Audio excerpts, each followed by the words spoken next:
you. What do you say, folks? Hope everybody's having a fine evening.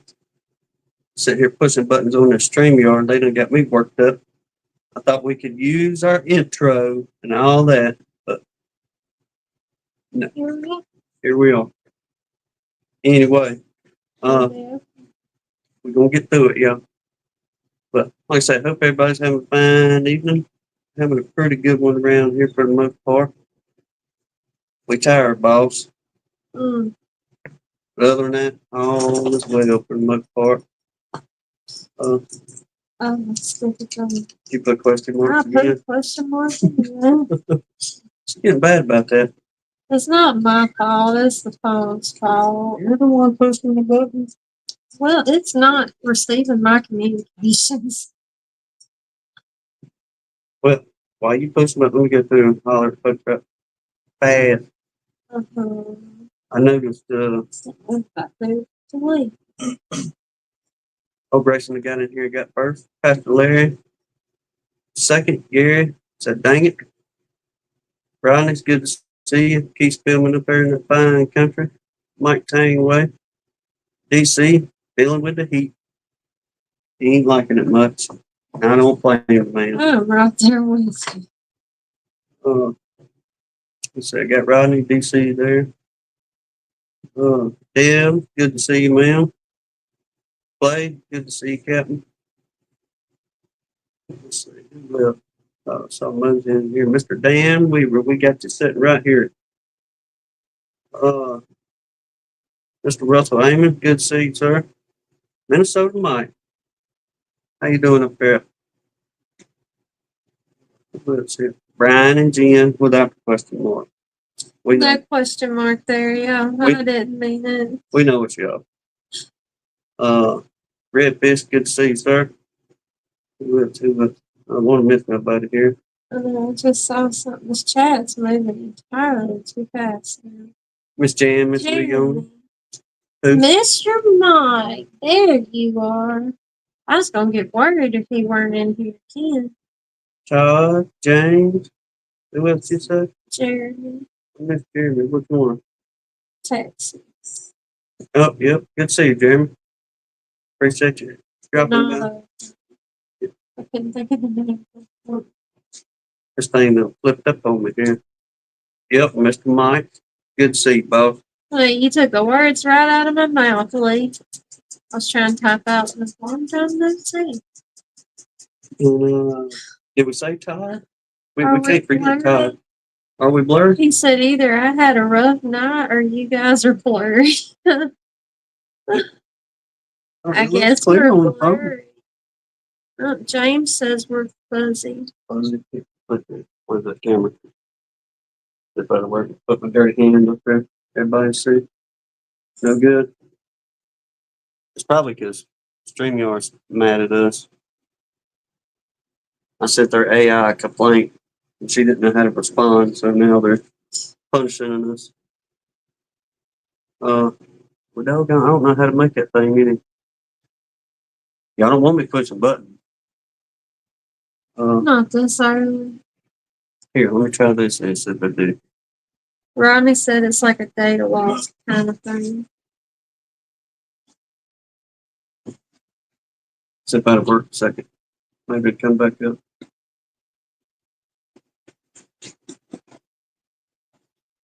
No. I ain't no telling. These phones or something, y'all. I apologize on that.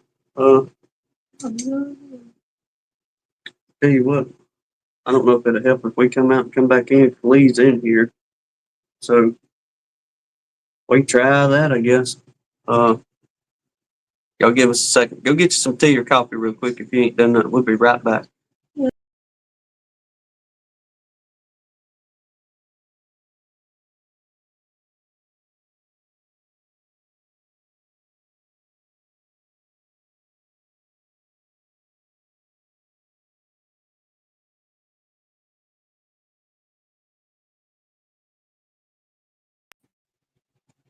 We're back. Better or worse? I don't know. Hannah started reading to me as soon as she got off the deal here and said, I look better on the laptop. Danae said, "Oh no, we're unsupervised." That's pretty good. Mm. Hopefully that's a little bit better. Seems good, DC said. All right. Danae, there's definitely certain ones among us that need adult supervision. And I tell you, I'm constantly having to look after her all the time. I'm gonna dump this hot coffee all over you. All the time. Yeah. Uh, but ain't too much beekeeping going on. Most of y'all know. We just keeping the beetles at bay. Thought about throwing, I see some of y'all on some shorts. Kind of starting to put the pollen out there. I thought about going digging in that bucket and see maybe they hit on that pollen sub a little bit or not. Red fish that I feel your pains. Thanks, sir. But yeah, just trying them out. I don't know. There ain't much nothing blooming around here, that's for sure. Some blooming. I've been sneezing all day long. The only thing that you see plentiful, which they've already bloomed, but they're putting the berry off right now, is the beauty berry. Them things are all in the yard here. They're blooming everywhere, all up down the highway. They're blooming, but they they're pretty. They say that which you know this, but I'm just making this the topic for a moment. But that old beauty berry, you take them old leaves, you pull you about 5 or 6 leaves off that beauty berry, Mhm. and you roll them around in your hand and just kind of crush them up as you're rolling them around in your hand. And you take them old leaves. This ain't no joke. This is the truth. You take them old leaves and you rub on your arms, any exposed skin, and that's what the natives used to use to keep them blasting mosquitoes at bay. Yeah, Lee just said American Beauty Berry is good for mosquitoes. There we go. See, who knows? Philip said, "Yeah, Tim, needing and accepting supervision are two different things." Bingo. I wish the doggone thing would let me load something here.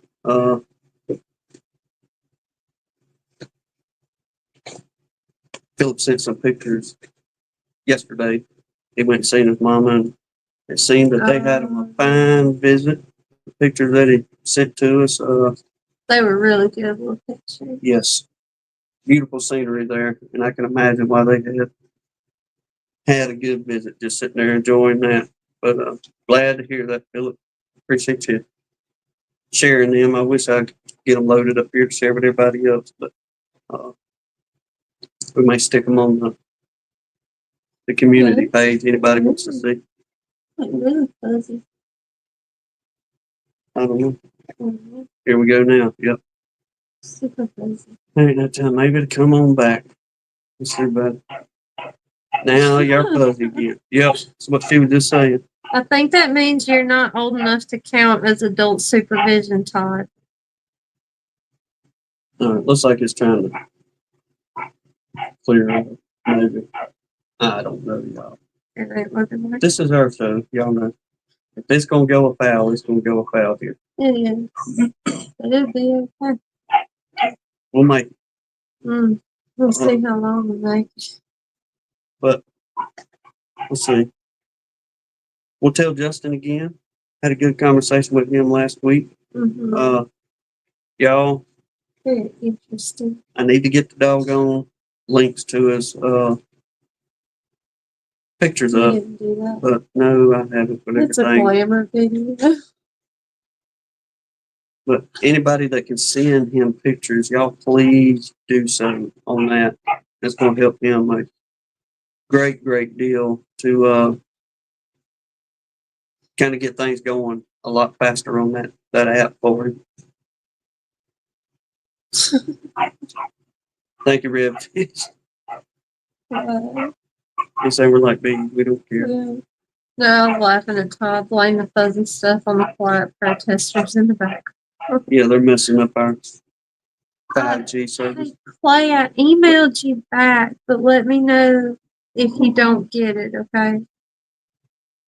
He needed the address to send his winning sample of honey. Well, why I would don't know, y'all. The competition's getting tough this year.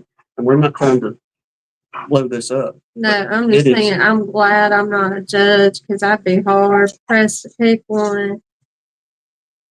Yeah, because it would just be difficult. I'll put it like that. It would. Uh, Y'all bees is making some really good honey this year. I guess while we're on that, we'll show this week who sent in something this week. Have you, We've been getting little showers about every day, but no big rain. now we did get one Friday evening. We was coming back from Mississippi over there, and that mess followed us to the house. But we needed that one desperately. That was a nasty little storm, though. Where are we at? Honey, Mm-hmm. Brian and Miss Kathy in here? You seen them? Yes. Okay.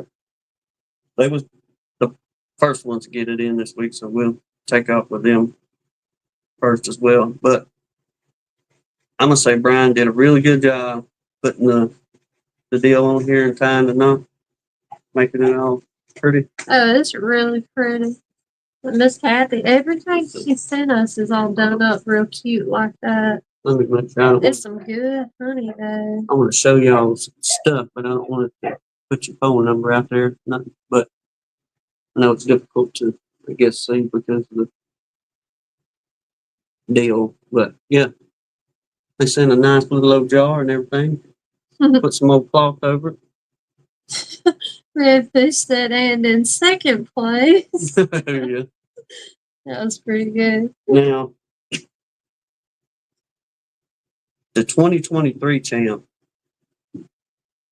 he come in guns a blazing this year. So, Philip, you want to protect that crown, you're going to have to show enough protect it because that man, he sent non-bribes and 3 different honey. Mr. Dan, thank you much. On the old, he got me another can in there.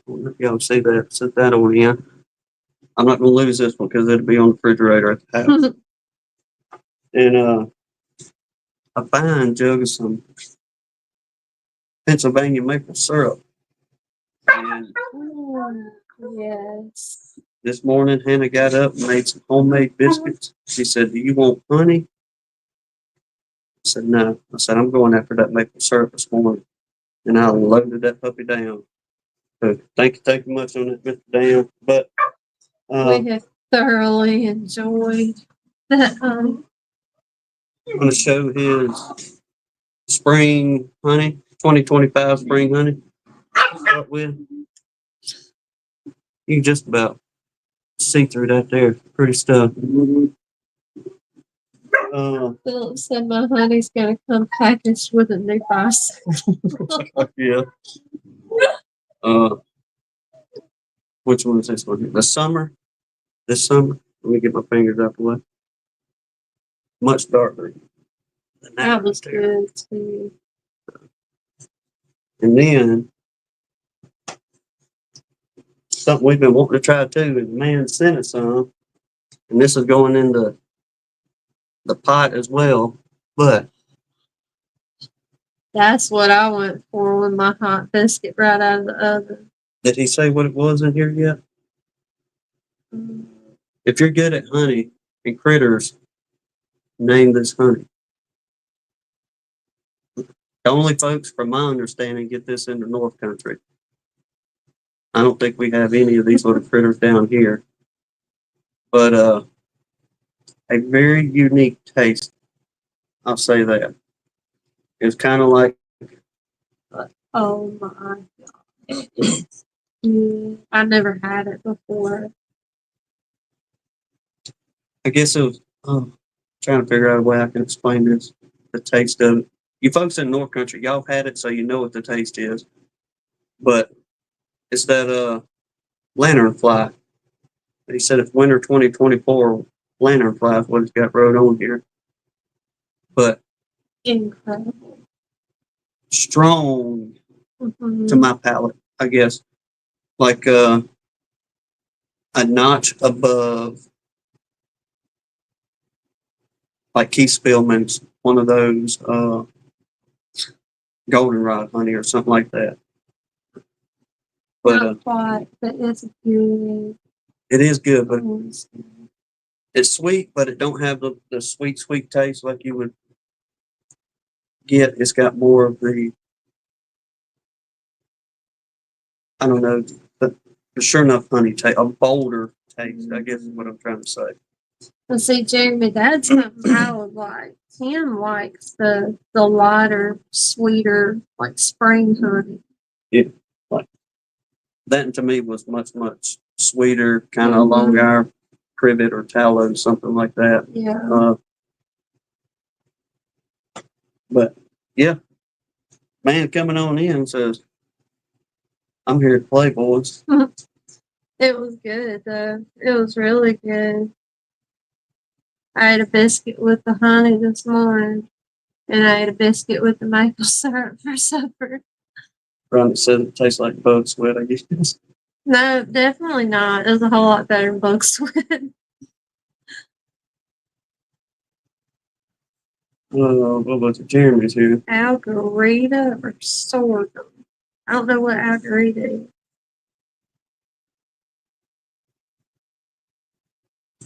Sorghum. Okay, Yeah. it tastes like the molasses there. That's what your daddy likes. Mm-hmm. That flavor and stuff. Mm-hmm. Yeah, that man loves some sorghum, that's for sure. What else we have? We got that. Thanks, right, missing nothing off anything. I can't wait to try these seeds honey he's been talking about. He said you can taste the maple and hawthorn in it. Oh, really? One of them. I will say, who was it? Somebody over there. It was either JW or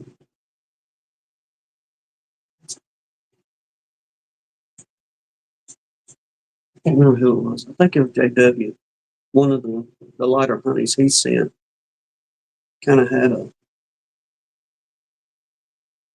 sweet, fruity persimmon like taste. Not them big old Japanese I think it was persimmons, but our native, or if you around here, native little old small persimmons when they're ripe.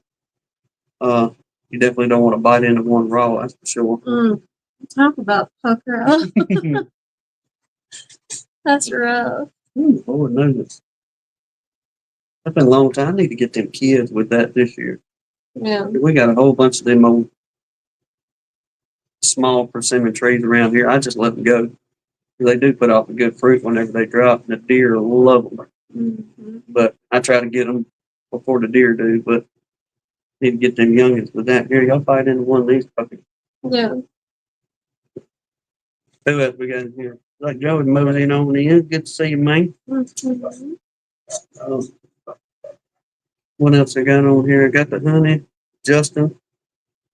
I was looking through emails a minute ago to see if anybody sent anything, and this is something I have not mentioned in a while, but I guess since Jasper's taken over this portion, I have not had a complaint in about 8 months. Yeah. Yep. He's just handling things so well. He is. He's doing a good job. And he's got me in line, apparently.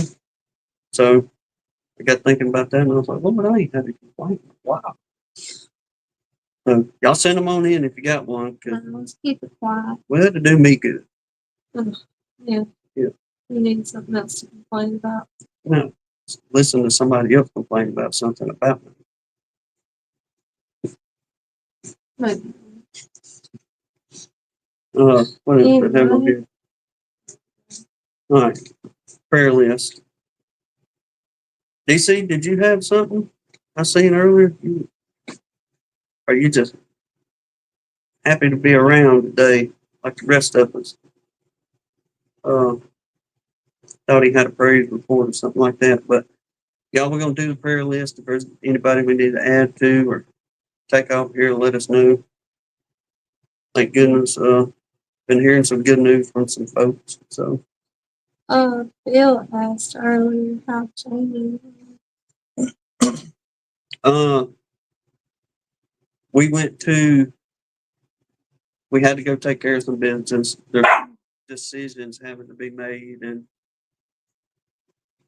it's just kind of fell in her lap, if you will. But Hannah and I had to go take care of some business over in Gulfport Friday for him, and we got done with all that. We had to go drop some paperwork off at the hospital, this and that, but we got to see him for about 30, 45 minutes Friday.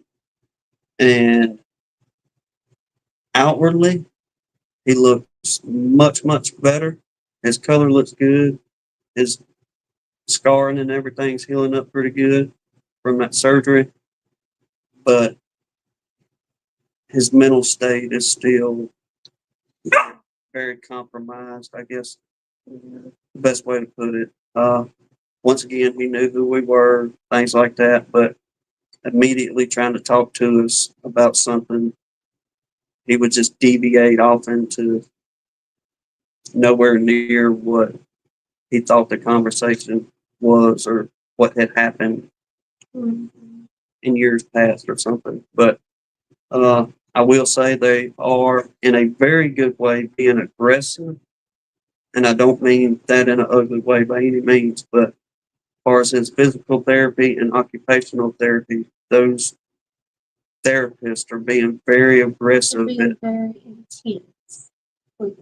Yes, just staying on it, make sure he's doing and he's relearning. I've never seen anybody ever do that for people in Mobile. I'm not saying there's not people out there that don't care, but those folks that go for it, I have to say, are doing a phenomenal job at trying to get him to be able to talk and eat and things like that. So, long road. Thank y'all very much still for the prayers because he's still definitely in need.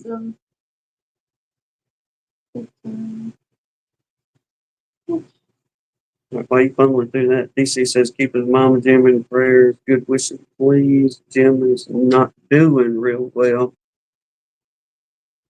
He is now not strong enough to continue the treatments. God's the biggest. Indeed. Okay, Mr. Mark and his wife and his family. Mr. Pat, Miss Deb, Mike Tanway and his family. DC's parents. Rachel Wilson, her sister Amanda, their niece Riley. Philip's mama, his friends BJ and his wife. Bobby's Bees and his family.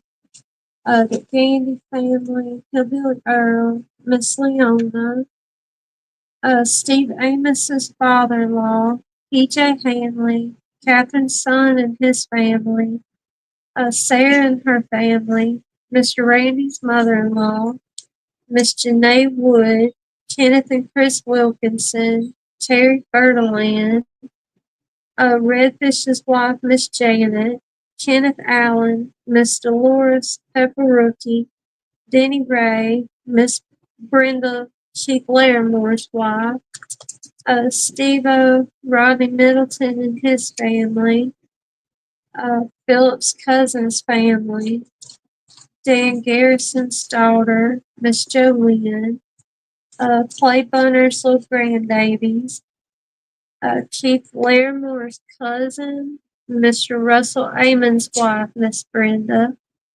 Mike Berry, Lee's mama, Miss Brenda Johnson, Tom and his family, Barnhill's wife, Miss Connie, Philip's brother Wayne, Highland Honey and their family, David Hoskins' little granddaughter Emma, Greg Dunn, John Waller, let's see, 33 Mile Phil, his mama, Mr. Russell Pittman's granddaughter, Tim's brother, and let's see, Miss Joseph Shows, Brian and Kathy Baker's Preacher, and then Mr. Dan. We appreciate everybody that indeed praying for folks, and many of us out there needing them. And we thank you, everybody that remembers this list. I know we can't remember all the names, but oh, good Lord knows Jesus who's on here. came. That's it, Kimberly. Thank you, ma'am. Where's that? They only see a couple of y'all in here. Jack and Danae in here. Mhm. James Knowles in here. I haven't seen mine. Yeah. We'll give it another minute or two. Any of you members in here, y'all hold tight. Don't go nowhere for a minute. We got this giveaway to do for y'all. Show a little appreciation. I know, like I was talking to Lee a while ago on the phone, that a lot of it we just hadn't had time, and it's not an excuse, it's truth. But to do any members' lives or anything like that for our members. Yeah. But we do want to show some appreciation to y'all somehow. And I know we had mentioned, got together with Mr. Randy, Tar Heel Beekeeper, and come up with a plan to do a migratory lid, 10 frame deep, solid bottom board, and entrance reducer. But he's already done everything. It's all waxed up, every bit of it. So we're going to do that giveaway here in just shortly for y'all. And Rodney, I don't think Tim ever actually called me. He was asking if you guys heard from Ed. no, I have not. I've told him like 3 times, you need to call Ed. She has. Call Ed. I don't think anybody's heard from him. Last time we talked to him, he was getting ready like a few days from starting a new job. So we just kind of figured, he's been tied up with that or whatever. But with the new job he was starting, though, he was really excited because it was going to help a great deal, much, much better paying job for them. And but it's always a big transition getting used to working somewhere else. Mm-hmm. So we just figured, he's just been busy with family stuff, but we do need to check in with him. Yes, we do. Hadn't heard from him in a while now. Stay on Him and we've been missing him and Steve Amos and Blaine. Yeah. I know Blaine's busy. Yeah, Mr. Steve Amos, I think somebody said he had a bunch of work or something. He's been working a lot extra. Lord willing, all them folks be back here for too long. But we know how life gets. Yes. It's nice to sit here and chit chat with folks and fellowship, carry on, have a good laugh from time to time. If we talk about bees, talk a little bit, but we do understand that life does come about and you have to handle that first and foremost. He thinks me to really try to keep people's names straight, but I might be getting to capacity in my memory space. I'm going to steal that one. I have exceeded my memory space capacity. Maybe. You know what it is, Danae? Somebody I said think something. technically it's a soup bowl. It ain't like a cereal bowl, so I don't think it's that bad. Yeah, it's a bowl. Somebody had said something to her the other day about that. Is that a soup bowl? And she's like, well, it's my coffee bowl. So It holds more coffee than a coffee cup. We got to get her another Let Your Love Flow cup. Yeah. When she fell a few weeks back, she broke that one. I did. I ended another one. We got to get her another one. So we'll be in touch with you, Lee, on that for too long. I'm saving up my pennies, though. I'm going to order a backup. Hey, but I will say, them Get old my cups. mixer bowl and fill it full of coffee. That's probably my next step, girl. No joke. Oh, boy, that's awesome. Sarah drinks that stuff 24/7 out of the day. I don't drink it when I'm sleeping. She talks about it in her sleep. Oh, you're asleep. You don't talk about that. You're asleep when I'm asleep, so you don't know what I'm talking about. Where else are you? I don't know. I mean, the bees are looking good down there. Now, I know we are fitting a. Oh, look at you.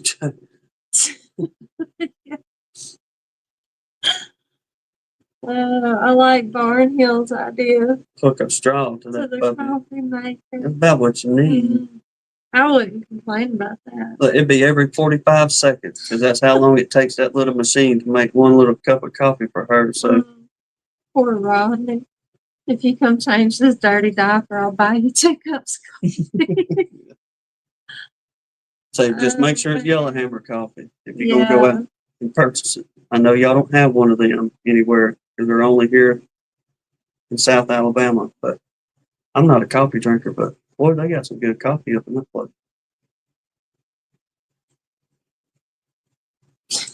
Right. Today I had a conversation with our market neighbor whose name is either Ryan or Bryant about forgetting the names of other vendors. Well, Oh man. just tell them like I do. I tell people right off the front, say, look, I'm terrible with names. So what I do is give you a nickname in my world, and that's how I put you in there in my phone or whatever else. Yeah. And his phone contact list is a dangerous place. but most everybody's got a nickname in there for, so I know who you are. But Hey, I have seen babies get so the baby. gently taken outside and hosed down with a water hose before they go in that bath. No joke. I was one of them babies. It's happened to me before. That's it. Get the hose running. Todd, we are going to try. We are making an honest effort to be there this year. We may not be able to be there the entire event. What we're thinking about is just maybe leave early Friday morning, drive up there, chit chat, see everybody, spend the day Saturday, and just come on back home early Sunday morning. But yes, we do have plans to try and get up there and shake hands and see folks and this and that.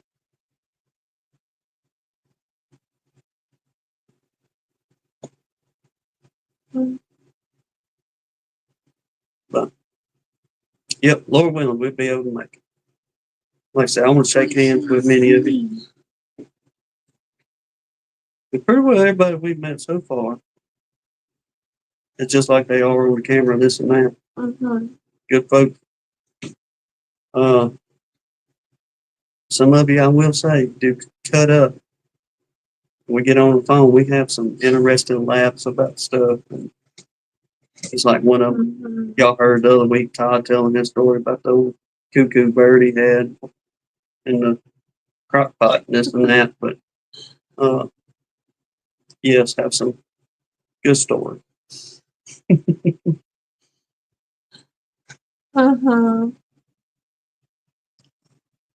Do you have a favorite customer discount? If he remembers the name. Yeah. Oh, that's hilarious. Indeed, Clay. That's it, brother. Shake hands, and I know we did promise 33-mile field. Todd, I don't know if Tim would help that combination win Melissa's approval. What you got there? Maybe he said maybe you guys can watch me watch Tom. Melissa should approve if you two were involved. Oh yeah, we'll take Except Tom. Melissa won't let Todd babysit Tom. Y'all come with me. I'll be the adult out of the group. Yeah, that'll make her feel better. We'll be fine. Y'all don't worry about nothing. Y'all hear something fall on the other end of the place? We got it. Don't give her any ideas. I'll try not to. No, we'll have a good time. We'll be able to make it up there. Oh.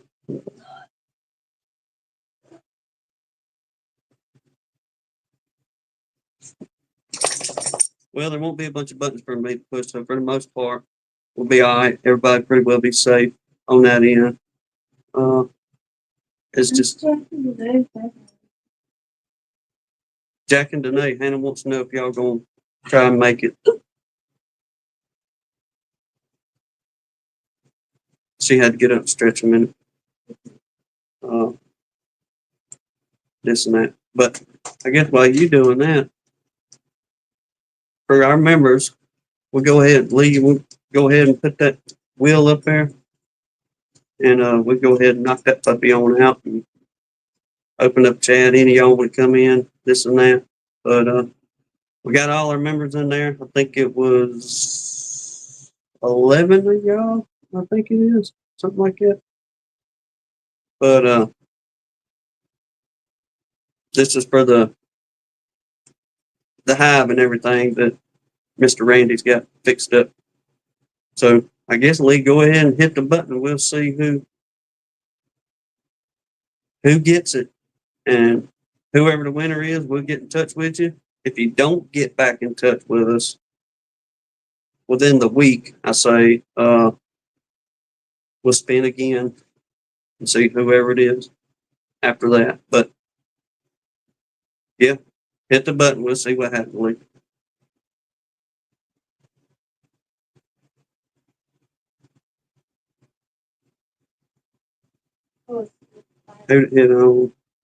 I can't see it on the little screen.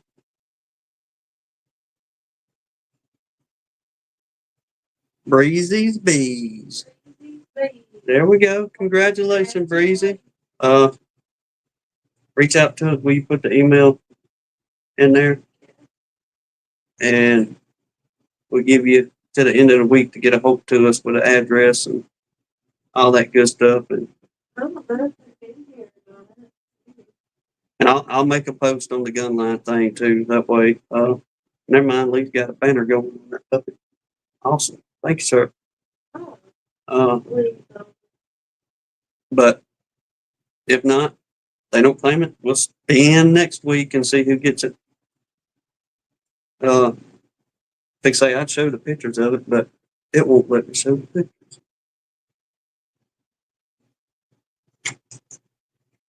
But well, Lee, can you put the link in, and I'll get Hannah to pin it, or I guess you can pin it on our end too.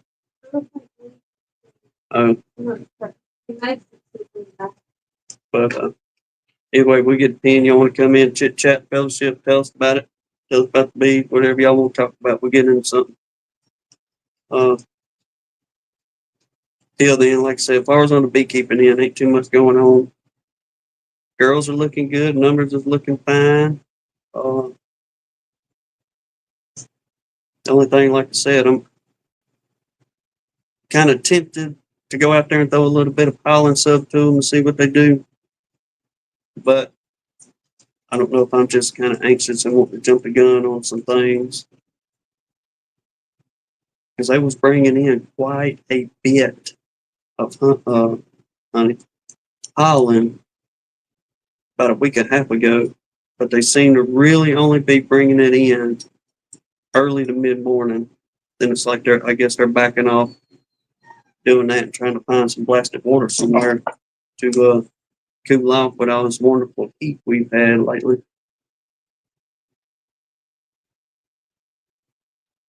That's it, DC. I got to make me some new little feeders. Because all I do is our feeders. It ain't nothing fancy. I just take them old plastic coffee cans. Whenever most time Hannah's daddy get rid of them pretty quick, but Hannah put grease in it. But the extra ones this time of the year, what I'll do is I got a 2.5 inch hole saw, and I'll just run that hole saw right through the side of one of them puppies, because on the back of it you got that little handle so you can hold the bucket no problem. And I just make that one little hole right there for everybody to go in and out of.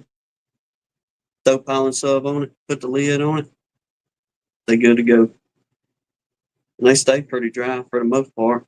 And a good heavy rain, it ain't after it gets saturated, this and that. And you can just kind of set them up wherever you want to. It ain't nothing big and bulky you got to worry about hanging. But works pretty doggone good.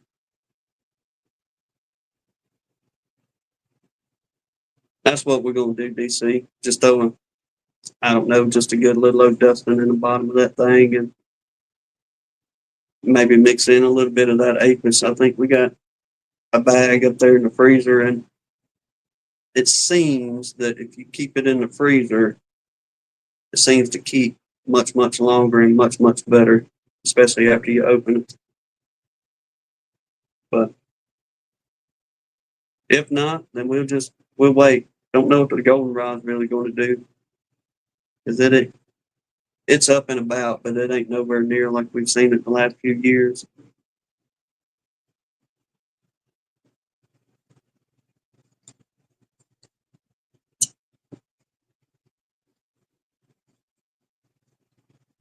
Well, good deal, Brian. Hopefully it'll stay that way for you, man.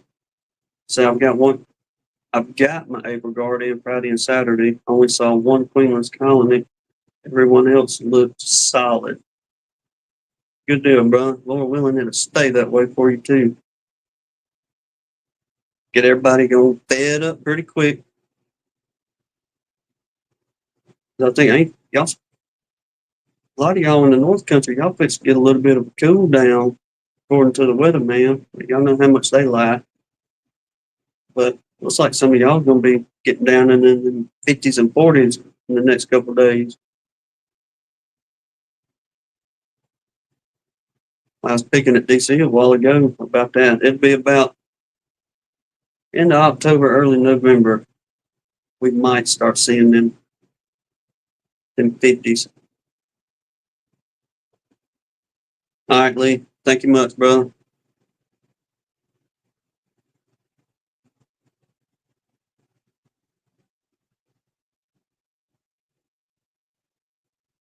Well, you got a little bit of time, DC, but it won't be too long. Your weather will be done changed on you pretty quick up that way.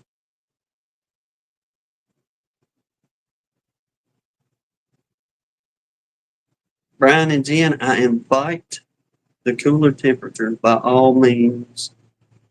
I'm not going to fuss about the change of season. It is nice when them cooler temps start to get on in here, open the house up and that kind of stuff. And really on the beekeeping end, when you start seeing them girls working whatever's out there, getting ready for winter, uh, and doing your last little bit of feeding. But we're gonna take the advice of the old folks in the bee journal. And if we got to do any feeding, we're going to hit everybody early and just be done with it. That way, we don't have to worry about none of that going in to spring, except for that lull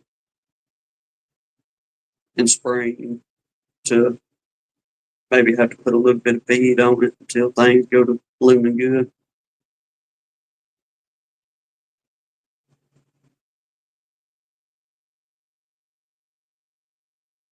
Well, all right, Mr. Russell. So, well, I think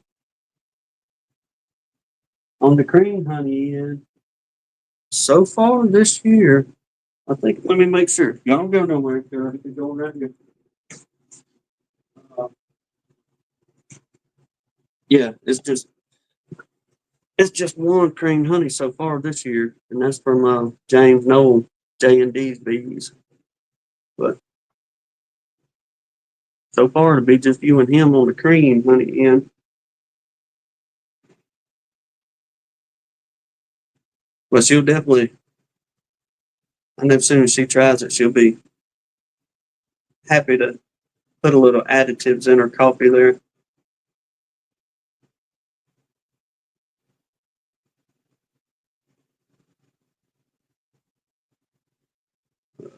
get back over here. See if I missed you. So DC, the next week I'm gonna start overtime, open feeding, give them a little bit to go with what they're finding. Yeah, I don't think we're gonna have a big goldenrod of any kind this year, which we never have a flow off of it, but whenever it does start busting loose, we do get a good pollen run off of it for the most part, and whatever else is out there blooming for the latter part of the season. But typically, we really don't have to worry about pollen too much. Our biggest fear is keeping up with, make sure they got enough either honey in there or getting their bellies full on 2 to 1 or something like that. Go ahead and get their tail ends built up for the winter. That way we get the, what was that we were reading not long ago? The essential amino acids. Because we want fluffy girls for the wintertime. That way everybody's good and healthy.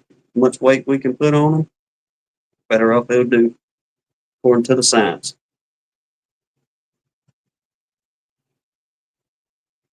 Jeremy said they're going to try to harvest all cotton this week, give foundation for them to work with the remainder of cotton flow, make 20 splits, then feed and go into winter 55 to 60. I hear you, bro. I will say that is one of the advantages that we can split, I guess, later into the season. I think it was our second season of beekeeping.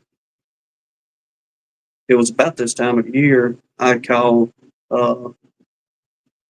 Randy, old dirt rooster, and asked him, I said, what's the deadline for us to, not do any more splits around here? And he said, for us down here, I would say probably about September. I wouldn't chance it anymore after that. He said, but pretty well all the way up into September, you're still pretty well good to go. You want to make some splits and have a good season.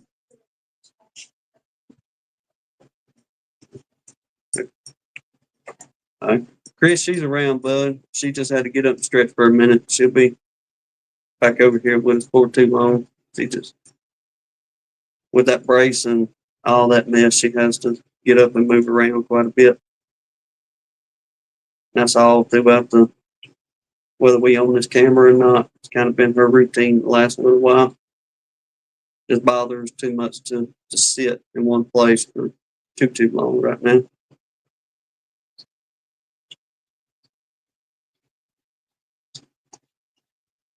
Well, DC, the farmer's out. I got a rebuttal on that. Oh yeah, here I go. The Farmer's Almanac says, I'm going to assume that's Northern Washington may see real winter this year. That would be really nice, actually. I'm disappointed in the Farmer's Almanac. And my reason why, because I read it in spring, and I read from beginning of dog days to the end of dog days. It's been way off. We've extended over a week and a half into dog days, and it's still dog days here. So, Lord willing, they'll be right on the cooler weather part. But kind of disappointed in the Farmer's Almanac so far this year. Okay, 50-50 chance. That's how that sounds like a weatherman putting something out right there. Well, there's a chance it could happen. There's a chance it ain't going to happen. Oh, let's see, Ricky. Ricky, good to see you, man. Hard to keep up with this chat and look up here at this camera at the same time, too. Y'all know how it is. Appreciate you dropping by, man. But, did you see Mr. Russell Koopman's comment? Yeah, about the cream, honey? Okay. But Yeah, that's pretty well extended with us. We just kind of doing our thing. Let them grow this year. Next year will be the plan to split. Hopefully, get up to about 16, 18, and kind of just stop right in there. Hold off on that for a minute, see how that season goes, and if we do good with it, we'll graduate on up to.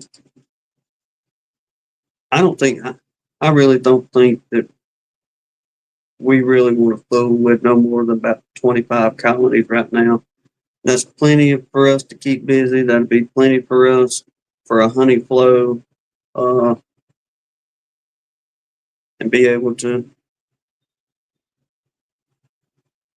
kind of have some breathing room on some things. But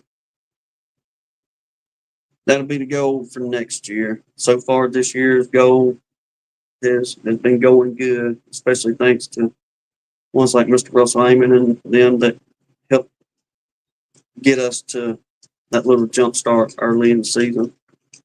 But looking forward to it. I know it's kind of funny. We already talking about fall and winter months getting here. It won't be long. We'll be yapping about spring again.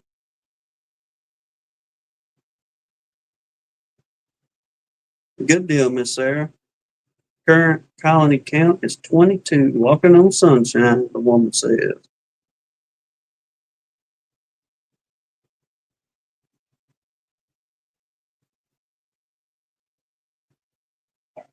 Yeah, that's what I say. About 25 or so. We'll ride there for a little bit. See if we can keep up with them good. Manage the colonies. We pretty well got the beetles at bay as far as not having any slime outs because thank the Lord, so far this year we have had zero, no slime outs.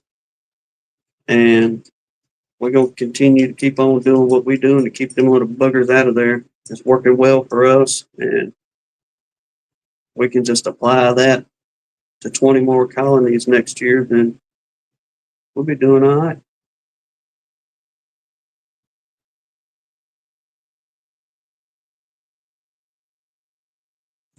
Like I said, I pulled more honey Friday and was spinning that out. So I let her go out and find treasure yesterday. I must have missed something there. Get back up here. Chris, good to see you, brother. Drop time.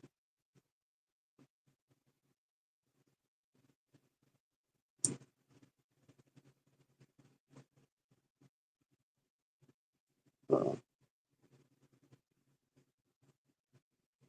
well, they see it just happens that way. And that's a good thing for folks.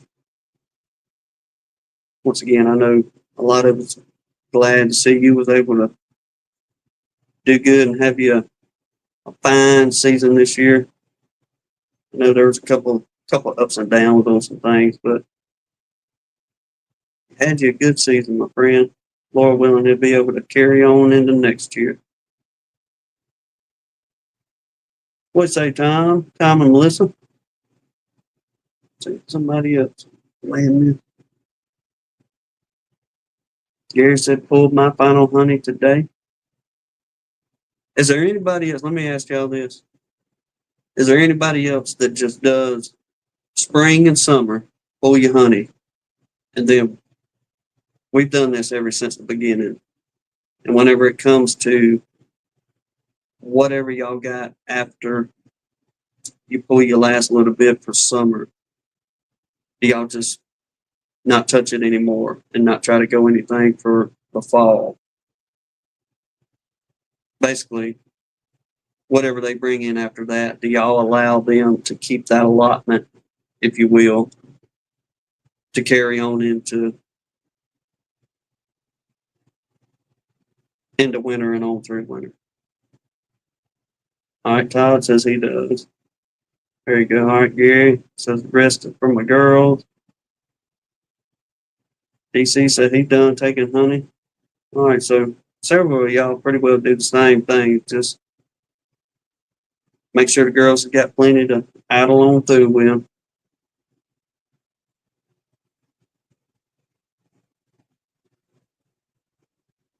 All right, Chris says, I hope to pull some summer honey this week. Let them pack away any goldenrod for themselves. For y'all in the North Country, are y'all seeing a good, is the goldenrod cranking on up real good up that way? Yet? There you go. Good deal, Clay. Like I say, I probably have 2,000 pounds on the highs that are theirs.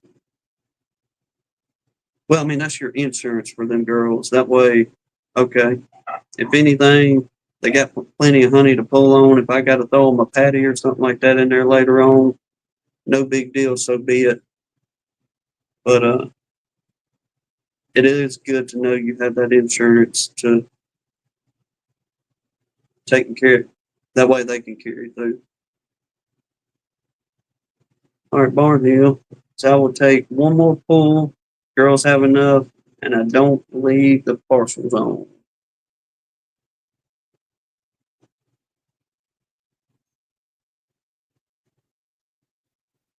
All right. Nancy's saying golden. I'm assuming that's the golden rod. Just started up there. They ain't working it. Mr. Dan, I have one more full fall pull mid September. Then the asters are for them. All right. DC saying asters are starting there. Todd's having pork tenderloin. Mr. Russell, not much goldenrod around there.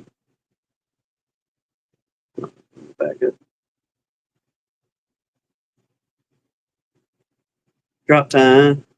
Ohio is promising for goldenrod the first time in years. Well, hopefully y'all get on a good run of it. Jeremy says, I push mine to the limit. I can feed liquid until Christmas. There you go, man. You gonna get a good pull off your cotton, Jeremy? Things looking good on that this year?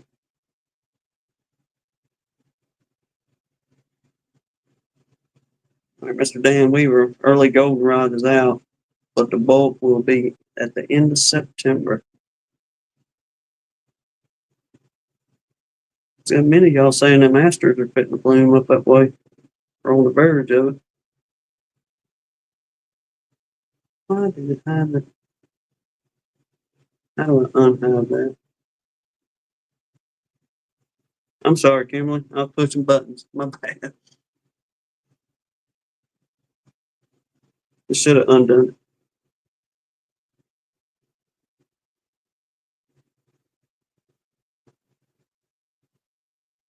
What? I apologize if you can't get back. Maybe I'll get you back in a second, but I just had my finger sitting on the thing and put her in timeout there. It ain't as bad as who was it put somebody in timeout for what was it, 80,000 seconds or something like that the other week.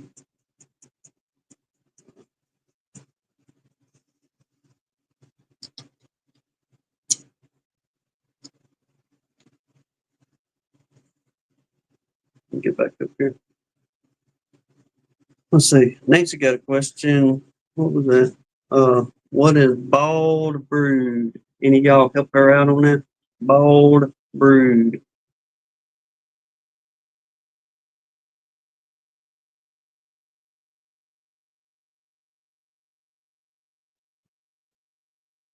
Good deal, Jeremy. That's what I'm talking about 2,500 pounds. Yes, sir.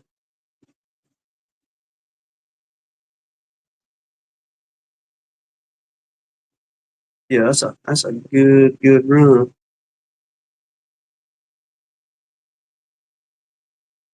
Mr. Dan saying after seeing the bloom for about 2 months up the underway. That'd be the case, then they ought to get them a good run on everything they need.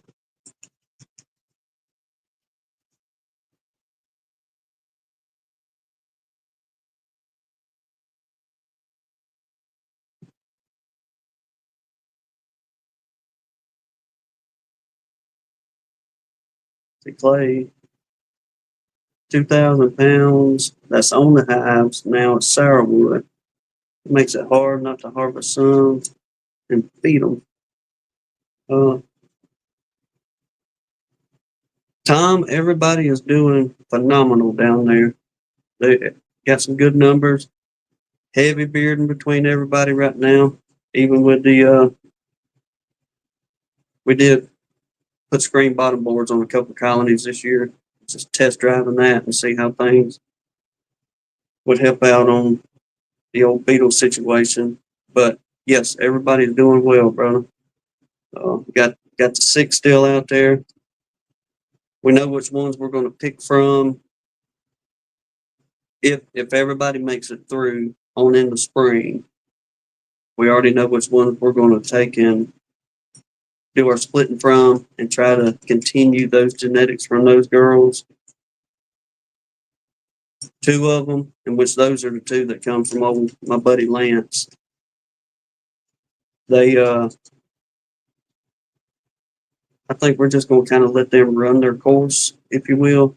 Then going into the 2026 season, we're going to do the hive to test on those two queens that we got from there because they're just a little bit too fussy, and requeen them with some of these calmer girls we got around here. And one of them is one of the ones that we got from Mr. Russell Amon. That one colony has just been a good colony, gentle stock. They're bringing in plenty of pollen and nectar, working their little tails off. So we're going to try to start getting that getting a little bit calmer genetic. But I say that it's only those two colonies out there that I'd say are a little bit hotter than everybody else. But for the most part, everybody is uh, fairly gentle colonies.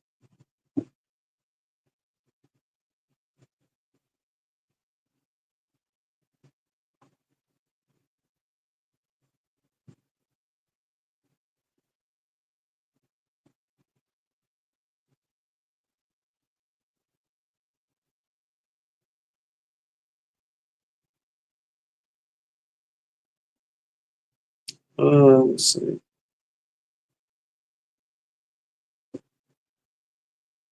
Try to get right with these comments so I don't mess nobody up.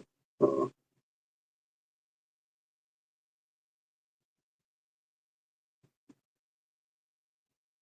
are we on the ball brood? Is that what is usually brought on? Y'all were saying is usually brought on by small hive beetle infestation, or am I on with something else?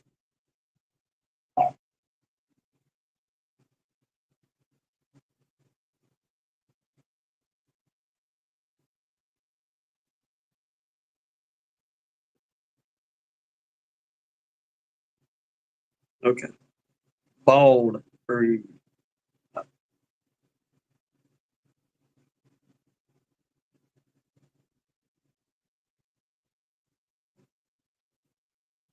Them old wax moths. That's another one. But thankfully, we don't have the only problem we have with wax moths really. Early spring, we notice we'll go out there at nighttime, and usually this typically just in early spring. You'll see them trying to. They'll be on the side of that hive body somewhere. Most times on the front, close to the entrance, but they'll be hanging out right there. And as we get into the hotter summer months, we don't see them nowhere near as much. But it's just like anybody else anywhere else. Now, if you store some boxes out there and ain't nothing able to tend to it, buddy, they'll be on it like I'll get out. It don't take them long.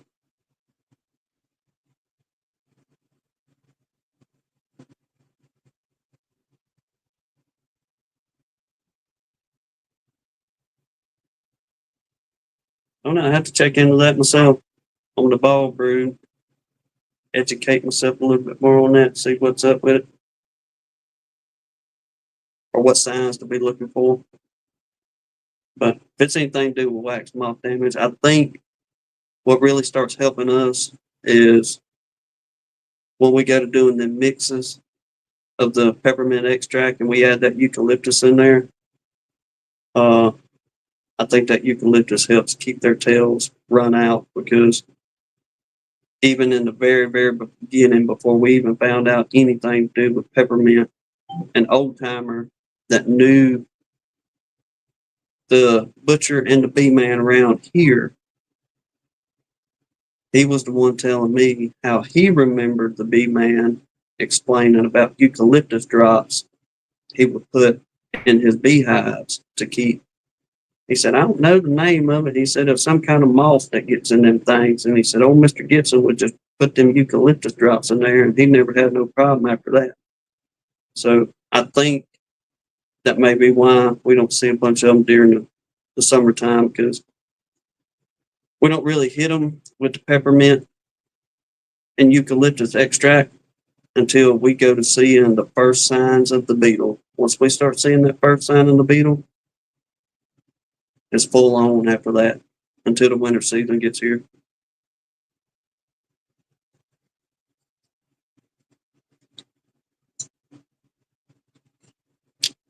Okay. Appreciate you, Mr. Dan. I had to go back and find a video. We did a video and intentionally we had a queenless colony last year and the numbers were dwindling on down. You could tell we ended up having a laying worker in there. And uh, I had to go back and find a video, maybe put it up for y'all somewhere, but we intentionally just neglected that colony because either way, we wasn't going to put a new queen in. It was nothing but a 5-frame nuke. And we said, look, this is going to be the telltale when the blasted beetles and this stuff for sure. Weak colony, low numbers. Okay, if the beetles are going to get them, they're going to get this one first. But we continued on, and we just kept hitting them with that peppermint and eucalyptus. And y'all never got an infestation of beetles out of them, nor did we have a problem with wax moth in there with them. And they ended up finally just dying on off. But I think we tinkered with them things for about 6 weeks until the numbers just got so low to where it wasn't but literally a handful of bees left in there. And we just ended up shaking what was out and putting everything up for the rest of the season. But it works. You just got to stay consistent with it. Other than that, for us, it works.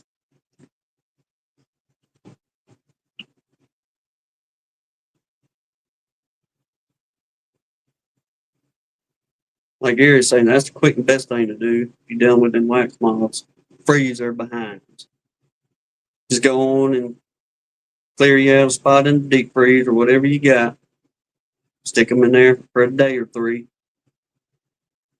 And then bring them on back out and let the girls clean it up for you. And it won't take them long to do that either. All right, Chris. Have a good one, bud. I appreciate you now. I'll let her know.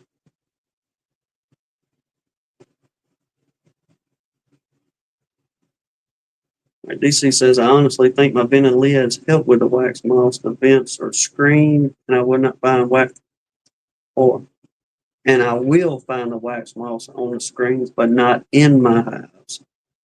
I wonder if they follow the smell to the vent screen. Maybe so, because they opportunist little critter anyway. If they think they can mosey on in and get on in anywhere without having to put up much of a struggle, they may very well be doing it, DC. Thinking there's an easy route.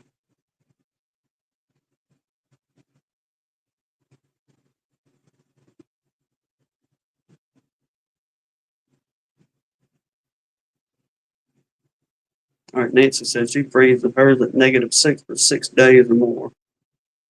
Works over here for the moths.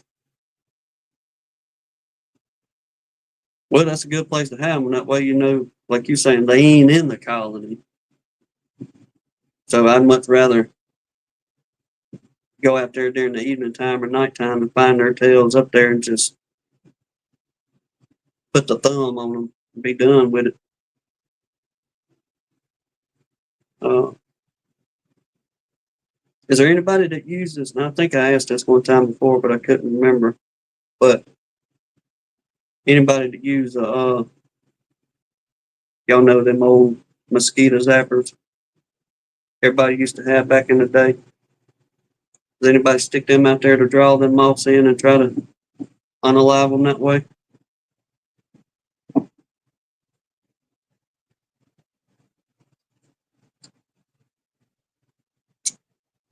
All right, Richard says 2-day minimum freeze for honeycomb.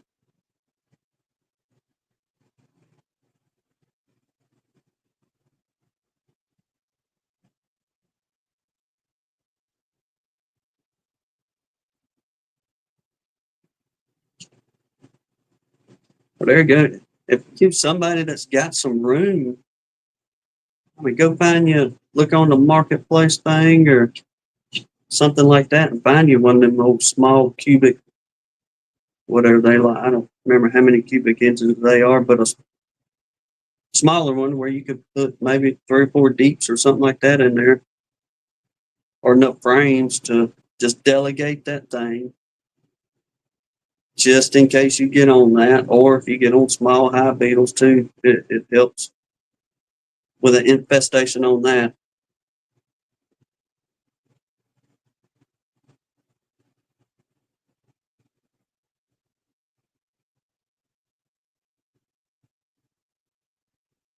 Okay. All right, Gary. So white moths are used to dark and want dark. I don't think they draw to the light like most are.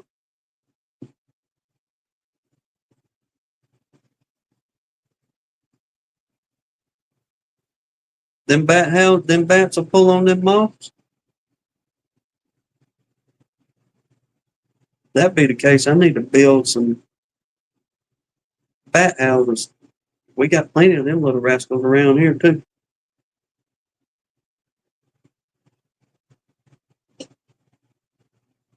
Yes, sir. Right tool for the right job.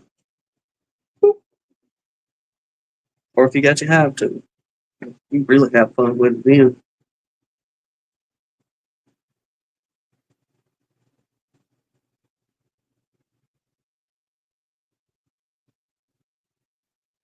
Yeah, I know they love. I know they love them mosquitoes. Uh, we had somebody telling some people that we're working for. They own a local feed store around here, and maybe if Hannah gets back in here, she can help me with the name of it, or if she's listening, type it in the chat. But said there was some kind of tube, or I think the way they called it, but said 2 came in a pack. It was like $25 for the 2 pack. But they said you can hang them things out by the house, and it draws the mosquitoes in. And if I remember right, it was like a 50 square foot area. One of those will cover. And these people have a whole bunch of cattle and this and that, and they hang them around their house. And they said when it comes to mosquitoes, well, then a night or two, the mosquito problem is pretty well over with.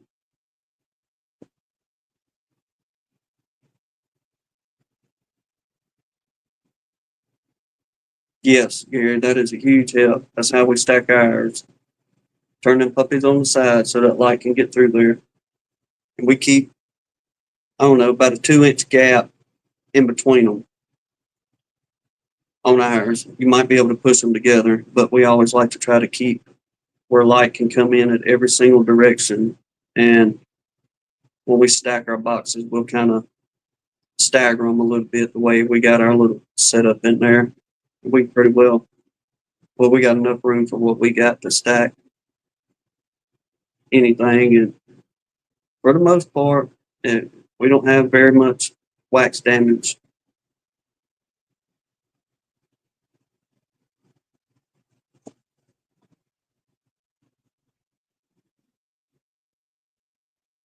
Philip said I got hit hard last summer. Yeah, I remember you talking about that. They put Paramount on everything all the time. Never used it, but I hear a lot of people have good things to say about the Paramount.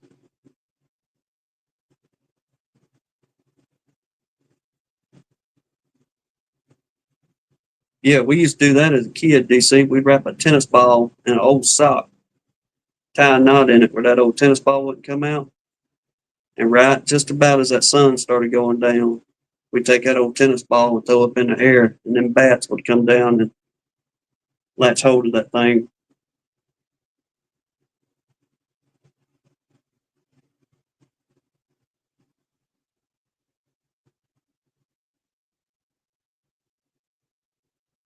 And said, "Yeah, I like to leave them open, but mice and rats would destroy them." Yeah, uh, I guess our advantage on that is we got a yard full of chickens, and for the most part, them chickens keep anything at bay. There's one chicken out there, that old rooster, buddy. If he can choke it down, he'll eat it. I can't tell you how many field rats that are smaller field rats that old thing is gobbled up.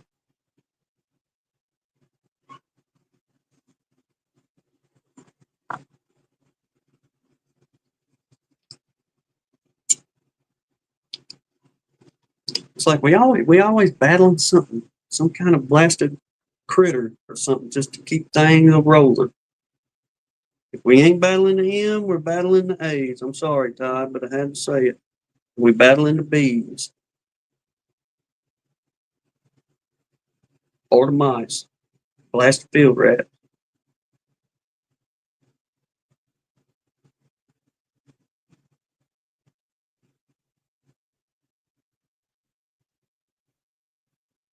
Sarah said, "Always, yes, ma'am."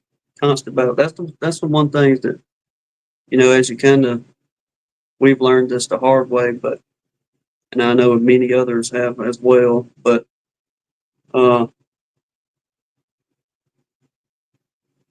people don't tell you that side of the things of beekeeping, of dealing with all the constant pests you have to worry about, this and that. Some of them it may be just one. Some of us it may be three or four of them things you're constantly having to battle. But uh, like thinking about like skunks, it was pretty cool seeing Tom his video earlier in the season. Them little old baby skunks out there by his colonies, this and that. Now they'll need to see, but they'll get in there and raise pits and cause problems just as well, snacking on your bees at nighttime. But thankfully, to my knowledge, we haven't caught or seen any skunks out there at the colony.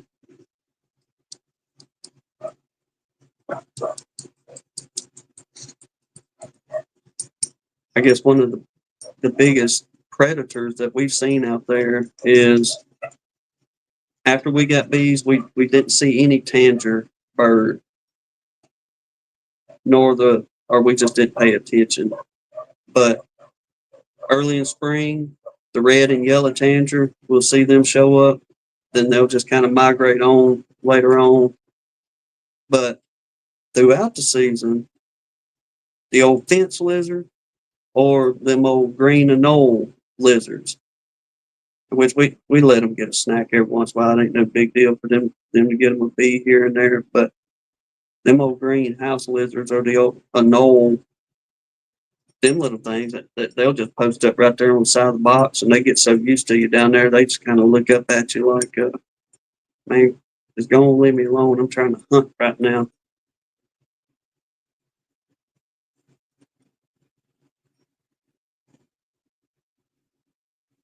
Yes, still got the 6 foot chicken. That's the one that if something moves around here and if he can eat it, he's going to eat it. He upset Hannah the other day. We had some biddies. Old hen had 6 or 8 little old biddies, and I won't get into details of it, but undoubtedly, that rooster seen one of them little bitties as a snack. And he snatched one up the other day while Hannah was out there. I'll just say she was fit to be tied. She was ready to unalive that rooster with her 12 gauge. No problem.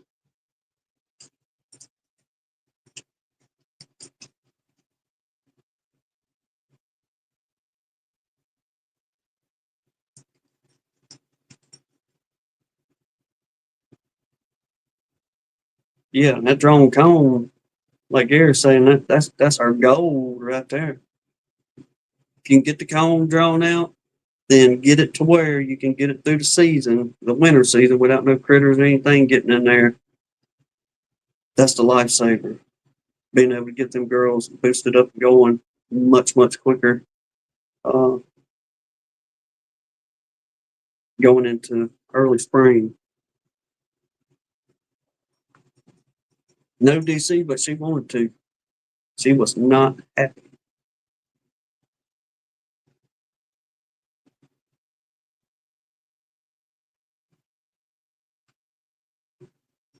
You can, but he bucks redfish. I'm talking about you ain't seen a Mustang till you seen this rooster.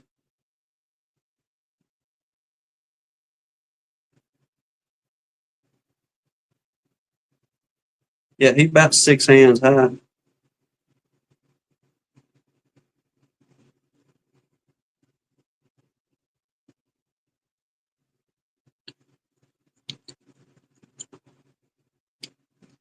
We had a little bit of drone cone left over from last year. Uh, we did, like I said, was able to salvage a little bit. I think we had about 6 deeps we was able to salvage, and which it was a lot of cleaning because a lot of that was blasted from the beetle slime out from us not tending the bees at all last year.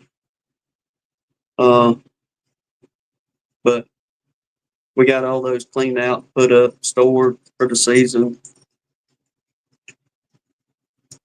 Had a little bit of wax moth damage, but it was not anything at all to be concerned with by the time we started putting boxes on once we got bees again. And that's what everybody's riding on out there right now.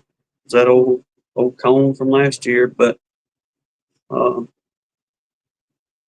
but I'm glad we had it because this year we did not have no kind of flow that we seen for them to really draw and build out.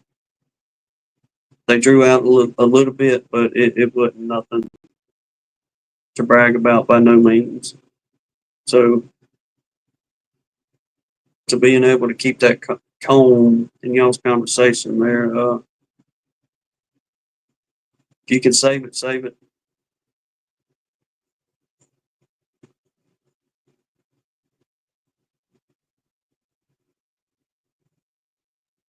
It's saying feed in spring 4 weeks before the flow in spring. Stop feeding at 2 weeks before the flow.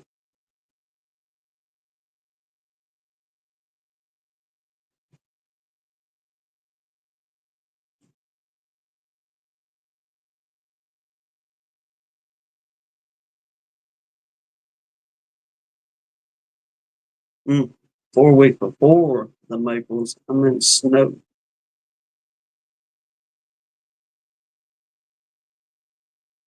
Yeah. Now our first 3 seasons, y'all going into spring. I mean, we had phenomenal season. We could not. It seemed like we couldn't put boxes on there quick enough before they'd have it drawn out and already filling everything up. And some of it, they pretty well have capped off pretty early. And it got to the point where we was actually worrying about becoming honeybound between here and Lance's. And that was our first seasons where we just kind of was able to pull early before we get the privet did so well that we was able to pull privet, then tallow come in and have a fine season off of that. But these last I say 2 years really just hadn't had those seasons back yet. Lord willing, they'll be around the corner before too long.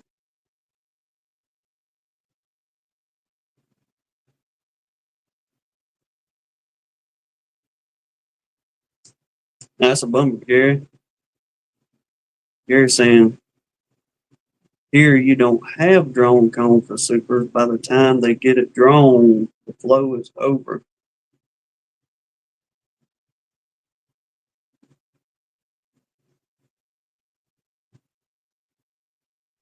I don't. Oh no, we just been. I guess because we're down here, we're blessed with that longer spring and winter. I mean summer, and oftentimes, I mean we get cold weather. Don't get us wrong, but oftentimes our winters are mild for the most part. Usually, our biggest worry as far as any kind of winter weather is usually the end of January or early into February. Every once in a blue moon, you'll get a show enough cold snap come in March, but typically, if we're going to get down and freeze for 2 or 3 days, that's most of the time when it's going to happen for us. But from November to the end of January, our weather can be anywhere from 70 degrees for a week and the lows down in the 40s. Then, like I say, once you kind of get in the latter part of January or February is when we get that some short enough cold fronts to come in where we will actually we'll get below freezing for 3 or 4 nights. Then the temperature just come right on back up to where we'll be in the 40s or 50s at night and high 50s or 60s during the daytime.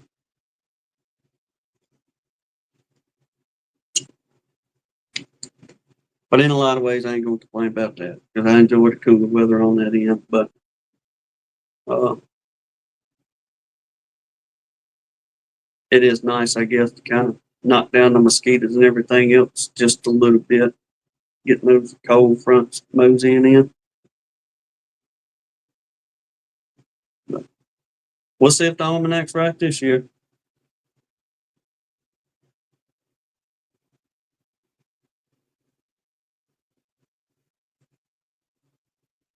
Or if you had it lucky like old Mr. Ed down there, old Mr. Ed, he just has them draw out every year.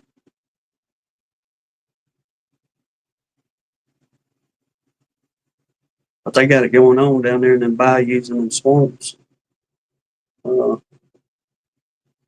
I kind of seem to notice that a little bit around here in our neck of the woods. The folks that are in the south of the county that are closer to the bays and more bayou and swampy areas, folks seem to be having, or they have better seasons down in there. Sarah gone? All right, Miss Sarah, take care. Keith Larimore, good to see you, Calvin. Hope you're doing well, my friend.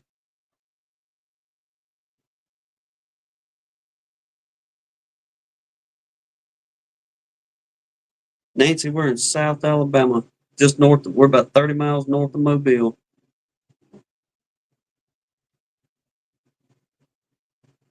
But up where we're at in northern Mobile County, we are in more of pine thicket, that type area. Most of the land around here is just old pine and oak thickets around here. But once you get below I-10 in the Mobile proper, if you will, and anything south beyond that is bay, river, bayous, swamps, things like that down in there.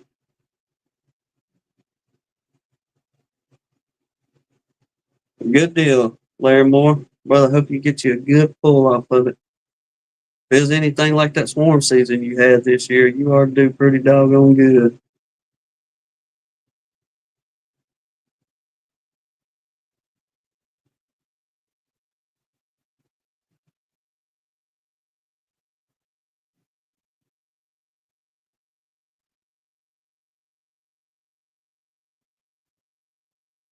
Well, what you know, good Jay? Good to see you too, brother.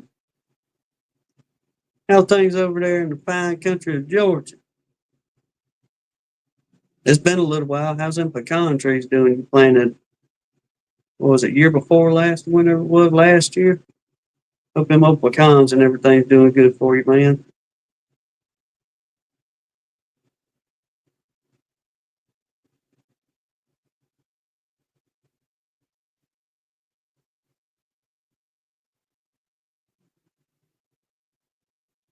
Well, there you go. That ginseng, what ain't you got to find that stuff on the side of them mountains and whatnot? Ain't that where that ginseng grows?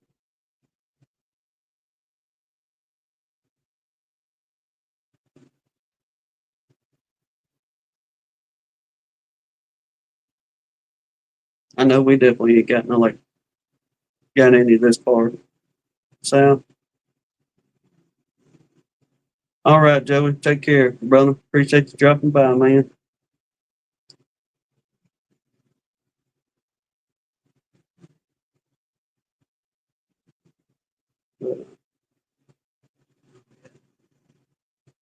I ain't looking at y'all crazy. I'm looking at the time up there.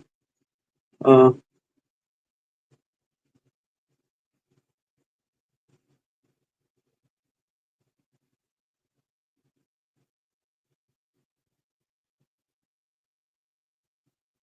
Gary, no sir, don't ring the bell.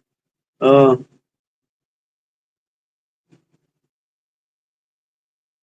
Now if they in northern Alabama, something like that, maybe let's see, Redfish is here in Alabama with us. Who else? Somebody else is in here in Alabama with us besides Grayson. Uh, Mr. Mike Conley. Mr. Mike Conley's up there at Lake Guntersville. I think Redfish is Florence. It's about mid-state, mid to upper state Alabama.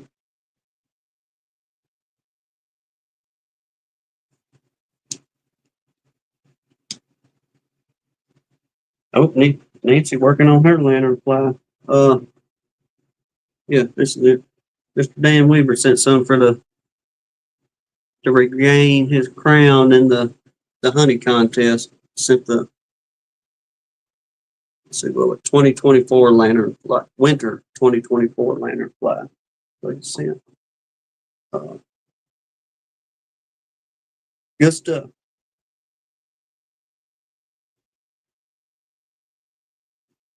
Thank you much, Joey.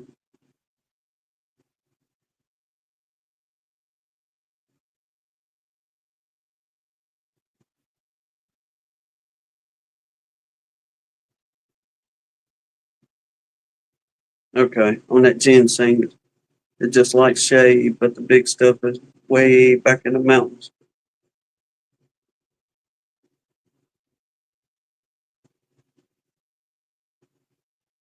Nancy said it made her kitchen stink. Does it put off the aroma? That lantern fly kind of put off the aroma real heavy like goldenrod will if they're pulling on anything.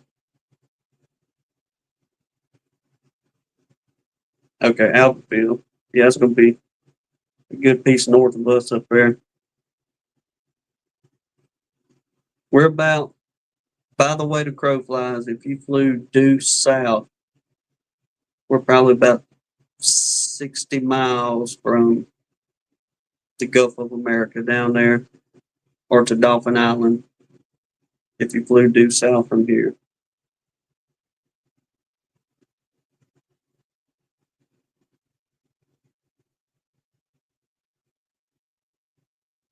It's nice. We got the benefits of being able to get to the beaches and stuff like that within a couple of hours and all. But like this time of the year, and whenever you get in the dog days of summer, whenever that Gulf air goes to rolling on in, and just kind of, as we say down here, gives you a hug. It gets quite warm. All right, Gary, go ahead. We listen.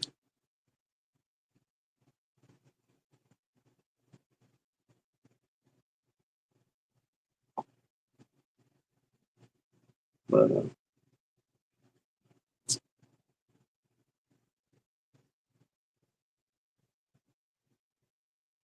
Indeed, Larimore, indeed.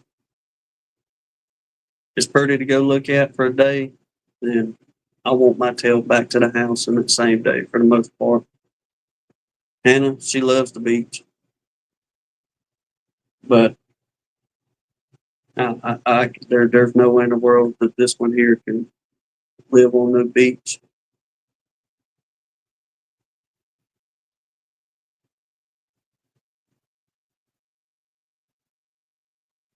Well,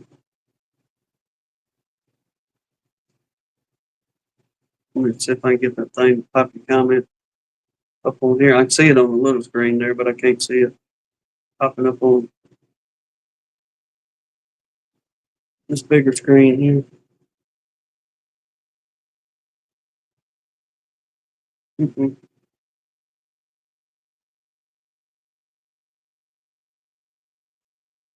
All right, Redfish says he's about a mile from Tennessee. Mhm. Let's see if it'll pop it up on the screen, man. All right, Gary says I saw Rural King is selling a chemical to kill the lanternfly. Do you think it will also hurt the bees? Show it.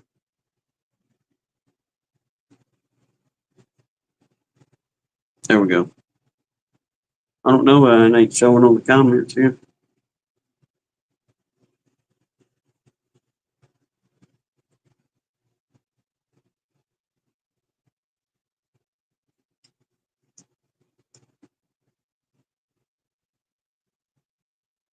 Mr. Dan Weaver. So we do a week at Myrtle. If it wasn't for the surf fishing, I would be bored in a day. Yeah, it can. I will say though, at nighttime it's nice. You get out there if you get Richie a condo or you know somebody. Come on up here and visit, Jasper. Um, if you can get a place right on the beach, is what I'm saying. It's really nice at nighttime, going out there relaxing, hearing that surf just easing up on those sandy shores there. Pretty nice and relaxing. But uh, other than that, I'm not much for it. I'm a river kind of man. Get me on a riverbank and I'm happy.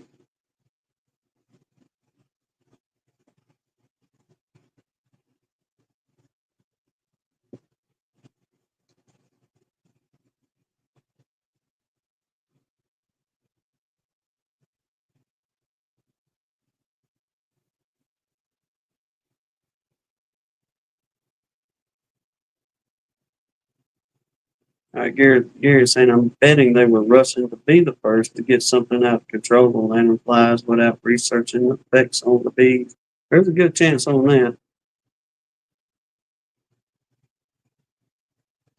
There ain't much they doing researching on a lot of it to make sure things is safer to be, or they just don't care what it really boils down to. As long as somebody's pockets get a little bit of money.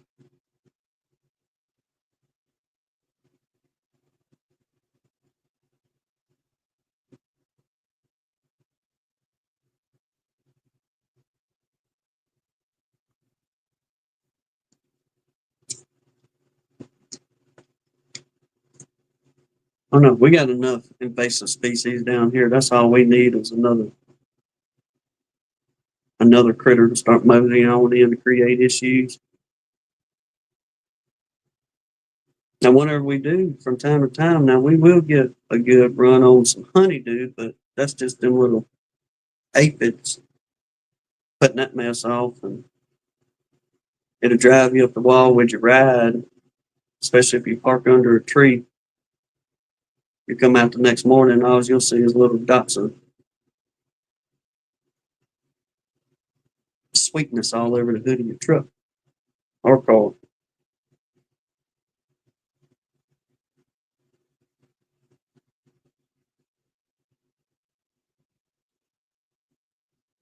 That's it, dude. Philip, my thing is like that at the river. every once in a while you just hear that little bit of, you hear that water roll a little bit. Just turn me loose and set me free, as they say out there. What is it, Japper? You got something on your mind you want to tell us? Looking a little suspect right there, like you want to say something. Where's Maul at? All right. I appreciate you taking care of all the complaints in the complaint department. It's really helped out. I haven't had any issues in about the last 6 or 8 months. I'm checking in.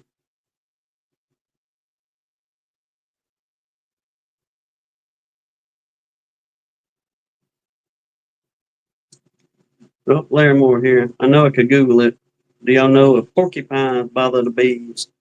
We spotted the first ever in our area last week.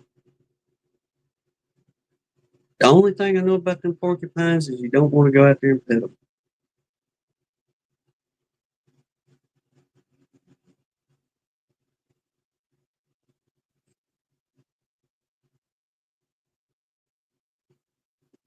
Brian and Jen saying what's happening.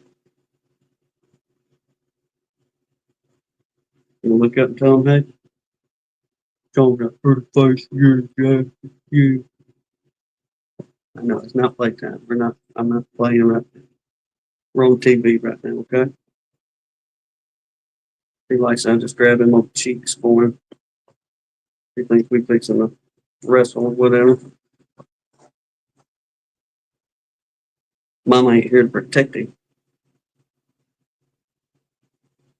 All right, Grace. Take care, buddy. Appreciate you dropping by, man. Mr. Keith Larimore says hello as well.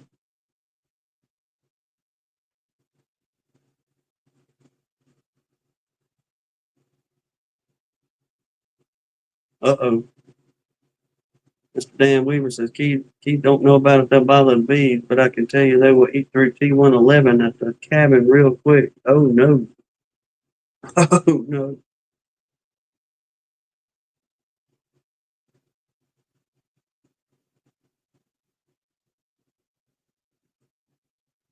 Oh, yeah. Like he's wanting to say something. He just can't get his words out this evening.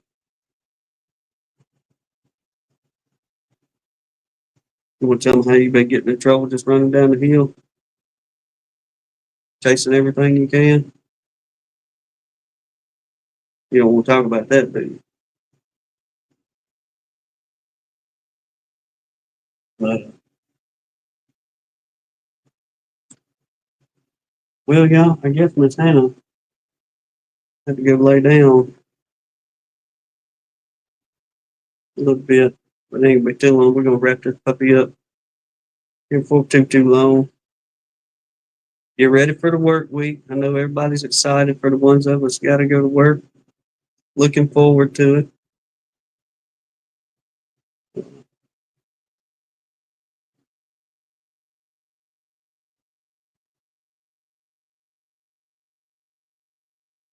Brian, bro, let me tell you something. It's funny you mentioned about something along those lines. Brian says Jasper wants to talk about being a guest judge in the upcoming honey contest. He'd be all over it. One of the deacons from church the other day sent us home with a peck of okra. All right. So we get to the house. We take that okra, pour it out the peck, put it on some napkins, and we got everything laid out on the table to keep that okra dry. Well, Hannah says, I'm gonna cut that okra up probably in a couple hours and get it in some bags and get it in the freezer, this and that. So one of those, it was a small piece of okra. I rolled off on the floor, and Buddy, he snatched that thing up. And I told him, I said, he ain't gonna eat that old raw okra. I ain't no more got that out of my mouth, and he done chewed it up and gobbled it up. I was like, there ain't no way. So I Googled real quick. Is it okay for dogs to eat okra? They said, yeah, no problem for them to eat okra. They can eat it. I told her, I said, give him another one. See if he'll eat another piece of it. That joker sat in here and ate about a half dozen pieces of okra before we finally quit giving it to him. But he was eating on that stuff like it was a piece of beef jerky. I thought never in my life have I seen a dog that likes okra.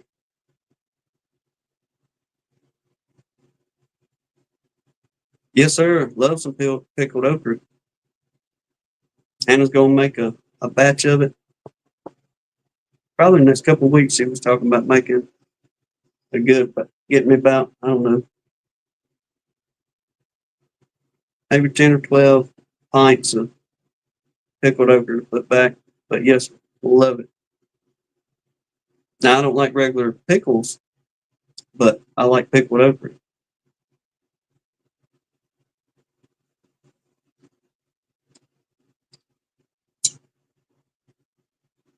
As they say, I can eat my weight in that stuff,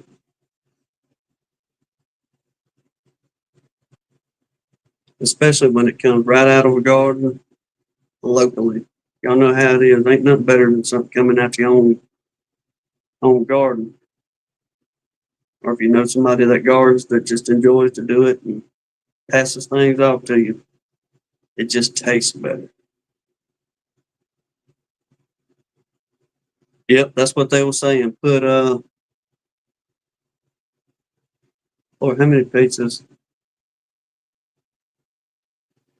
The lady at church, the deacon that gave it to us, she does pickled okra as well while they're putting all theirs up. But that's what she was saying. Put one jalapeno in there to I think it was like 8 or 10 good pieces of okra. Put it in there and let her rip.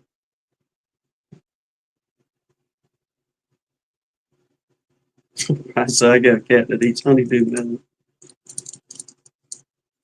It's funny how these animals go eating on something you think there ain't no way in the world they gonna like this, and you give them a piece just hoping they'll leave you alone. But no, gobble it right on down and come back for some seconds.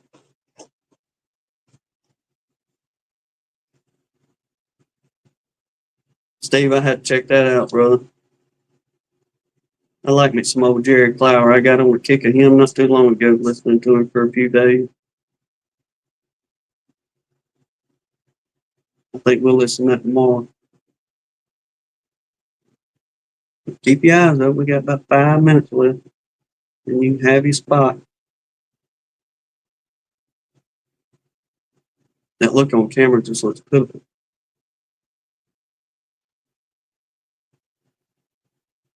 Mr. Dan said, we've been busy putting up beats this week, 14 quarts and 8 pints more to finish the year this week. Yeah, she was going to put up, she's going to do the okra, pickling some okra, and we're going to make some homemade pepper jelly too, because my pepper jelly reserves are getting low, and I'm all about some good homemade pepper jelly.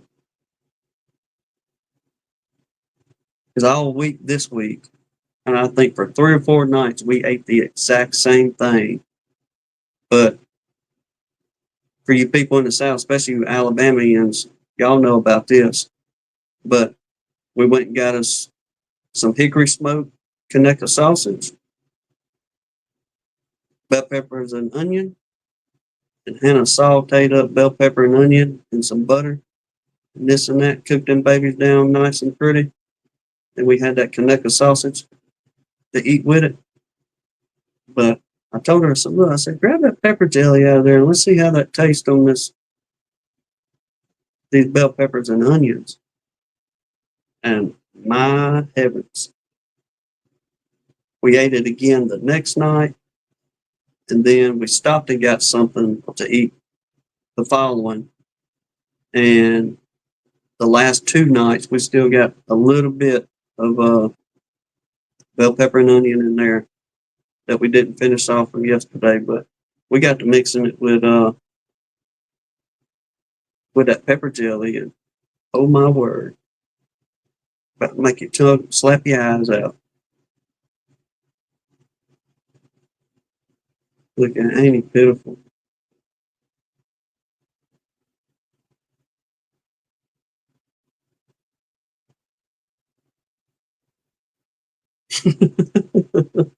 Brian, Jasper looks like he's reading the chat comments and silently judging us.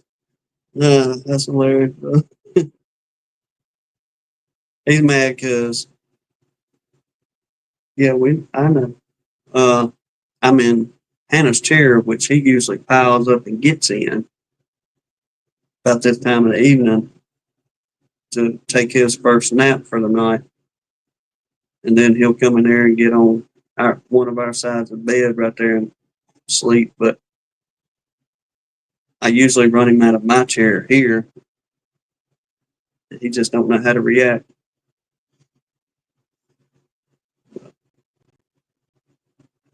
Yeah, we're gonna wrap this up here in just a second.